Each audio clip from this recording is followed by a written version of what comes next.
Welcome to Guide Guru. We hope this video helps. You'll start by granting microphone access and picking the correct input device. This matters because the software uses that stream for speech recognition. In Google Docs, go to Tools Voice Typing. In Word, open Dictate on the Home tab. Once done, set the document language and speak a short test phrase to verify levels.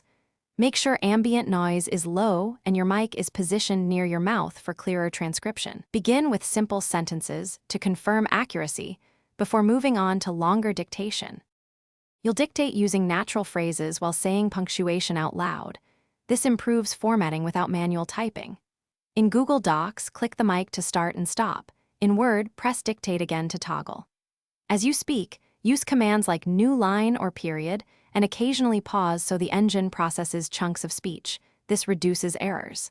If the transcript stumbles, select the phrase and repeat it or use keyboard shortcuts to quickly correct words. Once edits are made, continue dictating to maintain flow.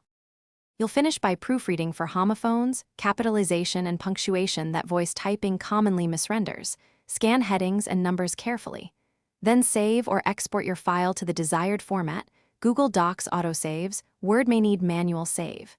If accuracy drops, refresh the page or restart the Word app, reselect the microphone, and run a short test phrase to confirm the input level. One key troubleshooting tip: if recognition stays poor, try a different microphone or disable background noise apps that. Thanks for watching. Consider subscribing if we helped you today.